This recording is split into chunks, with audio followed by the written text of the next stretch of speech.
What's going on, ladies and gentlemen? Welcome back to the Fringe. While the election is less than a week away, join me on election night as we do a live stream, by the way. Full coverage of that election. Um, Spending has been out of control. And a lot of people are mistaken, if you're unaware, at least this will be a little more of an informative video, that the spending has not stopped. That despite the fact people think Parliament was prorogued, no bills can be passed, um, we don't see any government working, that means everything comes to a halt. Wrong. Billions have been given away at my expense, your expense, the taxpayer's expense. I've often had a gripe with the fact that April 1st, every MP in the House of Commons took a raise, despite the fact that when you factor in the summer break and the fact that the government only came back for about a week and a half before Parliament was prorogued and then leading to an election, the government technically hasn't been working since June of 2024. Why are we spending billions of dollars? In fact, if you joined me on live stream last week, the main question that came through from my end was, what do we need the government for if our country can still function for almost a year without any government in place? Why are we paying the amount of money we're paying for government? One of the topics that often comes up, and one thing that I've always discussed, is NGOs, non-government organizations that get handouts, that get funds from taxpayers to keep them afloat. I think that when you talk about Pierre Poilievre mentioning to defund the CBC, nobody has said that the CBC shouldn't function, that it can't exist, but that they have to find their own means of advertising, their own means of generating a profit. It should not be on the back of Canadian taxpayers. I agree with that. However, these are the things that we're about to get into with the spending that I think should also be told are going to be defunded. I know Pierre Poilievre has said that he is making slash cuts, that a lot of these organizations are going to go without, and that is how he plans to pass the tax savings on to Canadians and help with the deficit. That being said, let's get into some good news. Because over the weekend, the advanced polls were open, and this is where we know change is probably coming. Ignore the polls. Ignore what the actual polls are saying, because again, we talked about this in another video. Typically, the polls focus on about 1,000 people in a certain demographic in order to get the results that they want. So I don't believe polls. I always say wait for election night. Technically, election night began over the weekend, over the Easter weekend. I know I went out and voted with Mrs. Fringe. We even had the pleasure of meeting some of our viewers at the polls. And it was very nice to meet them. Very welcoming after our new move, with people welcoming us to the community. It was great, but it was great to get out and do our due diligence and vote. We stood in a line for roughly 40 minutes to cast our ballot, and I couldn't be happier as we cast our ballot for Dane Lloyd and the Conservatives. But here you've got the pleb shining out over the weekend. Polling stations are running out of ballots due to record-breaking voter turnout. This election is historic in so many ways. Here's the sign showing Crossfield District Community Office. We've run out of ballots. Please return between 7 and 9 p.m. tonight. Sorry.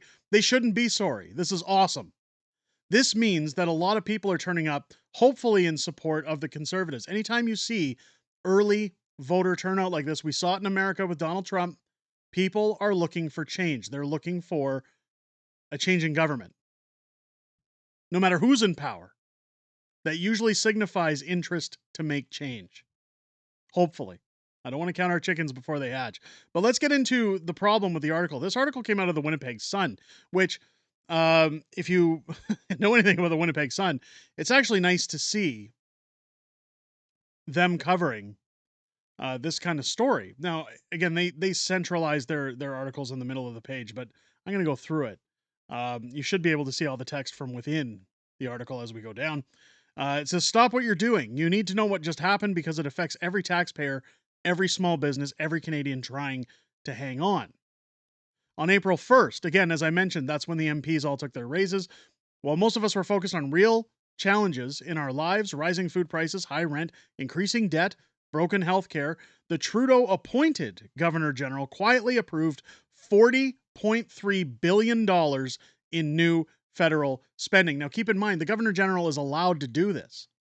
And while all of us didn't bat an eye at it because, of course, we were busy enjoying the reduction of the carbon tax, it wasn't axed, it was paused down to zero. Nobody was paying attention to the $40 billion in new federal spending that went out. So this was done under what's called a special warrant. Sounds official, but here's what it really means. Billions of your dollars spent without debate, without a vote, without a single question in Parliament. There was no due process, no committee oversight, no media scrutiny, just signatures behind closed doors. The spending was authorized while Parliament remained suspended, prorogued by a government that didn't want to face tough questions about its ongoing green slush fund scandal. Now, keep in mind, Crystia Freeland removed herself. She stood down from the Liberal Party because of the budget going over the safety guardrail. In fact, as Pierre Poilievre said, it went over a cliff. They just went ahead with the spending. So here's the rundown for you. Where's all that money going? Let's start with the biggest red flag. $150 million went to the CBC. So this explains during debate night their little hissy fit, because they're not allowed to ask questions, because other independent outlets were brought in there. Again, I think that was staged. I think that they allowed the independent outlets so that they could do this, so that they could have this happen, this infighting, so that they could say, look, this is why you don't invite these guys back. You don't want them in here. They're causing issues. Ezra Levant has already done amazing coverage as to the lies CBC tried to generate from those debates. But it says, while families cut back on basic groceries and small businesses are laying off staff, the federal government decides that the most urgent priority is a $150 million cash injection to the media outlet that already receives over $1 billion a year in public funding. Absolutely insane. If that doesn't make your blood boil, maybe this will. Just days ago, a CBC reporter paid by you stood in the White House press gallery and asked a question so absurd it barely deserves repeating. Whether Donald Trump still wants Canada to become the 51st state. That's not journalism. That's a political plant. It came just as Mark Carney's polling numbers were slipping and the anti-Trump narrative was losing steam. Suddenly, the CBC steps in to revive the fear campaign. Coincidence? Don't kid yourself. This is where I'm saying that CBC is Canada's CNN. They're pushing for the Liberal government because they're pushing for Conservatives to lose because Pierre Poilievre wants to defund them. They're all going to be unemployed by the end of the month. So while they got to keep that engine stoked, they got to keep the coal coming in, keep the fire hot. Well, let's rush down and kick up some dust. We talked about that in another video. It was absolutely absurd. It says, we need answers. Who is that reporter? Do they hold a Liberal Party membership? Have they volunteered for or donated to the party? Are they part of Carney's back-channel communication strategy? If a private media outlet has done this for a Conservative leader, there would already be calls for a public inquiry. I couldn't agree more. But they say here that that's just the tip of the iceberg. Well, buckle up, because it gets worse. The Treasury Board Secretariat, the same department approving all this spending, gets $1.1 billion of the total. Yes. The people cutting the checks are writing one to themselves. $1 billion to Treasury Board Secretariat. Canada Mortgage and Housing Corporation, or CMHC, another $778 million. This is the same agency that keeps promising affordable housing while prices climb and new builds stall. Where is the money really going? Well, it's going to bonuses. It's going to the guys at the top. This is why we need a Doge in Canada. People say, oh, we don't like Elon. We don't want to talk Elon. This is why we need a Doge. Get rid of it all. Via Rail, a dead company, was given $166 million, even though ridership remains a fraction of pre-pandemic levels and the service loses money year after year. Why now? What's the emergency? Now, don't get me wrong. I'm not trying to slam Via Rail and say that they're worthless. In fact, if you've ever taken a Via Rail train through Western Canada, the scenery is absolutely gorgeous. It's well worth the trip. But if they can't sustain themselves as a business, why is the government bailing them out? Parks Canada gets $143 million. Statistics Canada gets another $145 million. Telefilm Canada, $75 million. Natural Sciences and Engineering Research Council, $246 million. These are all, aside from Parks Canada, these are NGOs. So why are they getting all these millions in handouts? If you cut all of that, you could put that towards programs and support for actual Canadians that need it. Even the Canadian Museum of History, which charges admission and has substantial private donations, was handed almost $10 million. Why? Why? Because they exist? I mean, I'd love to open up a business and get substantial donations and say, hey, give me another $10 million. That's fine. Just because I'm here, just because I have the name Canada on my building, just because I preserve history? Give me a break. Then there's the Canadian Race Relations Foundation, which received $1.5 million, despite reporting $28 million in investments and over $1.2 million in passive income in the last year. An NGO. Race relations. This is money laundering. This isn't emergency spending, it's political spending. It's a desperate government shoveling money to departments, agencies, and institutions that will protect its legacy and promote its talking points during an election campaign. It's money laundering, it's bought and paid for approval. All this was done while Parliament was suspended on purpose to avoid scrutiny. The Liberals have learned that when you shut down the debate, you can do whatever you want. No questions, no opposition, just unchecked power. And we've seen this behavior from Mark Carney throughout the campaign. Don't like the questions? Just don't invite the media to your event. If you don't like what the people are saying, just drop the microphone and walk away. Cancel events. Remove yourself from the election and say, oh, I got to go deal with Donald Trump. I got to go fight Orange Man bad. I have to suspend my time on the campaign trail. If the Liberals were really that desperate to get elected, if they saw their sinking polling numbers before Justin Trudeau left, you think they would be scrambling and saying, we can't afford to take any time off because we have to convince voters that we're worth voting for. They've already done it with dollars. They're pumping up all of these NGOs, all of these outlets to keep their talking points valid while using Donald Trump as a villain to get elected. Just like Doug Ford, who's a liberal, by the way. He just waves a conservative flag as a liberal. It says here, this isn't how our system is supposed to work. We're a parliamentary democracy, not a monarchy. But you wouldn't know it watching the federal government operate today. Trudeau may be gone, but the system he built is still in place. Carney is the new figurehead. In fact, I always say he's a puppet master. But the same insiders, which Mark Carney claims not to be, are making the same decisions. They're betting that Canadians won't notice or won't care. They're wrong. We're the ones paying for this. We're the ones watching our tax bills grow while government grows larger, less transparent, and more entitled. We've seen that over the last 10 years. It's always the same story. You tighten your belt, they cash another check. None of this makes your life better. Not one line item in that $40 billion package will reduce your tax burden, shorten your wait time in the ER, or make your street safer. The money vanishes into a bloated machine that serves itself.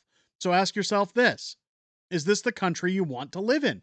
That's why I don't understand the overwhelming support in Ontario of entitled voters standing outside cheering for Mark Carney. Or people say, well, I think you'll notice any time somebody who's voting for Carney is interviewed, the first thing they mention is Donald Trump.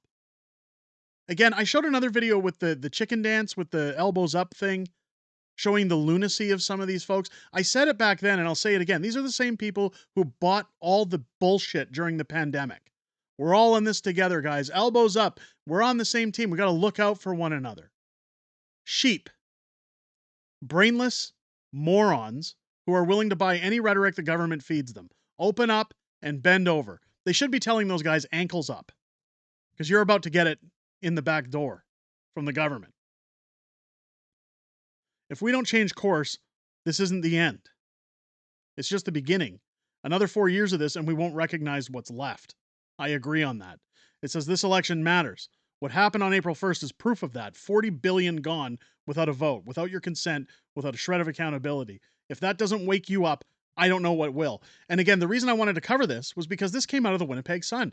Now keep in mind that Winnipeg, for the most part, by trend, again, I grew up in Winnipeg, I know Winnipeg, they're typically neutral to left-leaning voters.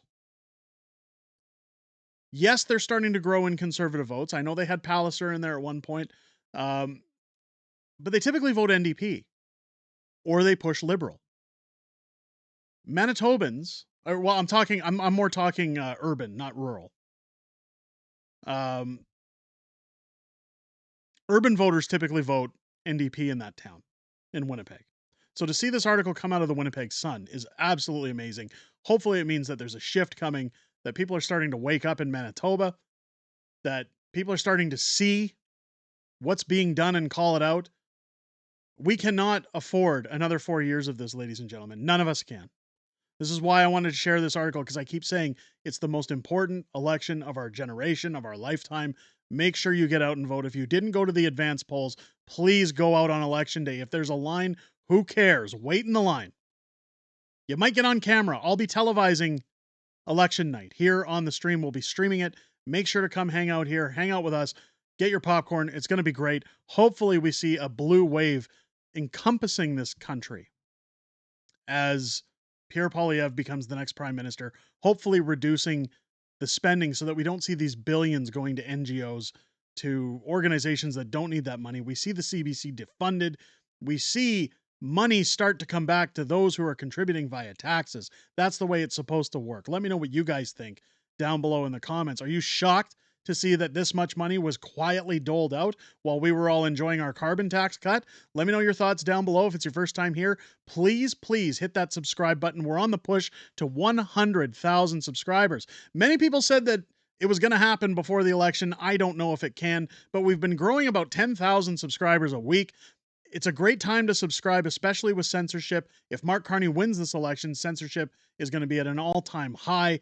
We've already had videos cut out, so please hit that subscribe button. Join our large, massive Fringe majority here on the channel. Click your bell for all notifications and join me live every Friday night for Friday Night Fringe, our live streaming weekly show, where I'm joined by the beautiful Mrs. Fringe as we talk about everything that happened this week in politics, everything we know that's coming up in the week ahead, as well as your Q&A inside the greatest YouTube community on this entire platform, full stop. I look forward to hearing what you guys have to say inside of those live streams, and I look forward to hearing most what you have to say this Friday, starting at 6 p.m. Pacific, 8 p.m. Central, here on the channel. With that said, ladies and gentlemen, I hope you enjoyed this video. I hope you have a great rest of the day. I'll catch you on the next one.